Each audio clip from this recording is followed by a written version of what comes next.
Well, today we're at the ruin of St Mary's in Clophill in Bedfordshire. Look at it, what an incredible sight. This church was built about 1350. Apparently stood on the site of an old leper hospital, which obviously finished off in the plague. So imagine if you got leprosy and then suddenly you got the plague as well. I mean, geez, you know, you thought it was bad. But anyway, 1350, this lovely church is put up here, built in the perpendicular style, but it's not facing east-west. This is facing, and we just checked it, it's facing north-south. Now, a lot of people say that's opening the doors to hell. So, you know, this church, I mean, what a mistake. How can somebody say, well, you know, the sun rises? I mean, surely that's a bit of a clue. You know, the sun rises in the east, that's the coming of the Messiah. That's where you pray. So this isn't like, this is weird. 1960s, lots of satanic rituals went on here, and actually some graves were actually exhumed. There was a wife of an apocrypha.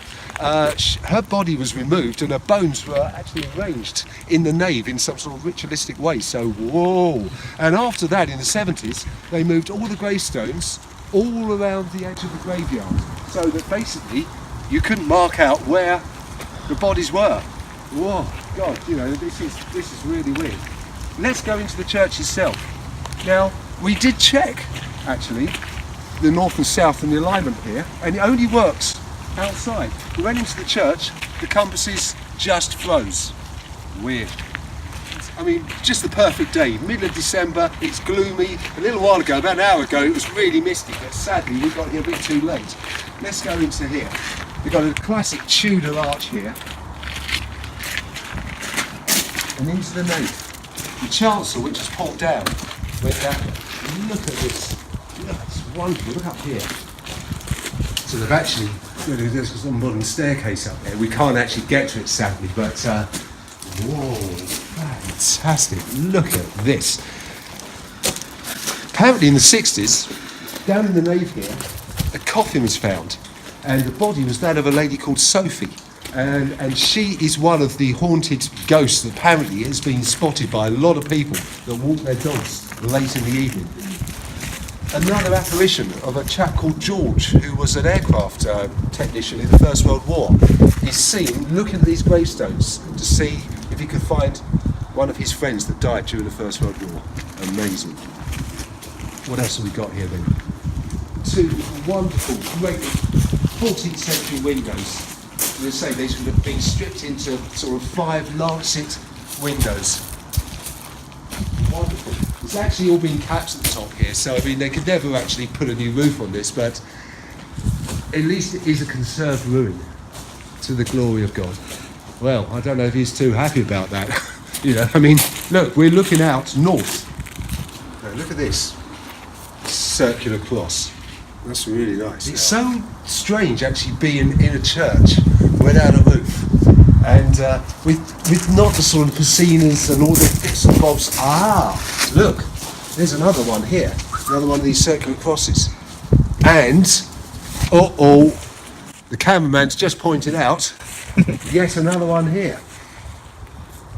Wow, how many more? So it's 3 on one wall, right above this huge window. Fantastic. Well, they have made an effort to actually restore some of this window, partially, with some very sharp sandstone, just to give you an idea of how that would have looked originally. Wonderful. You can see the line of the original roof up there.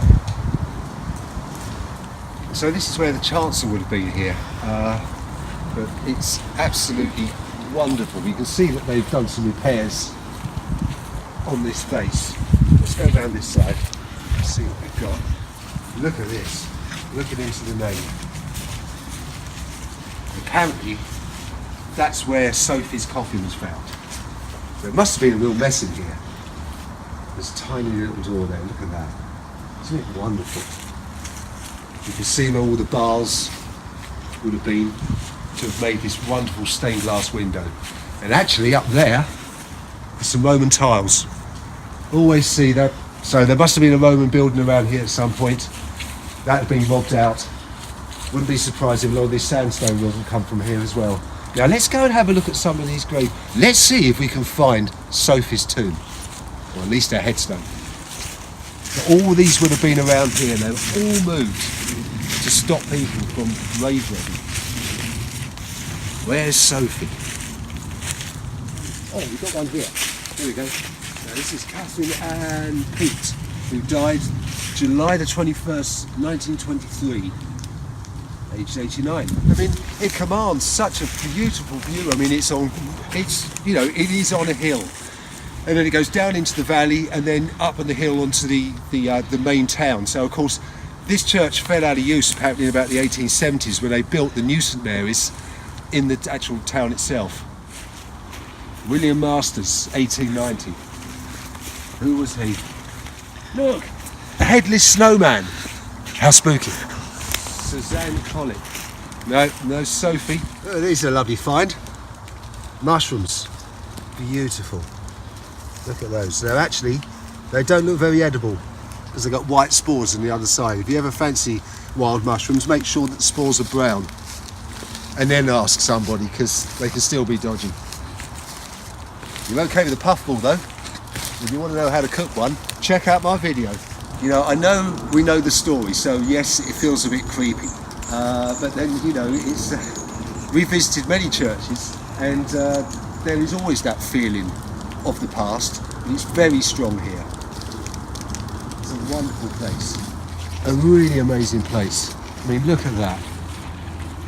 Wow. Well, there you are, St Mary's Clophill, a wonderful church. Medieval ruin, and you know, there's more around this area. We'll visit those over the next few months. So from me and Robert the cameraman, hello, thanks for watching.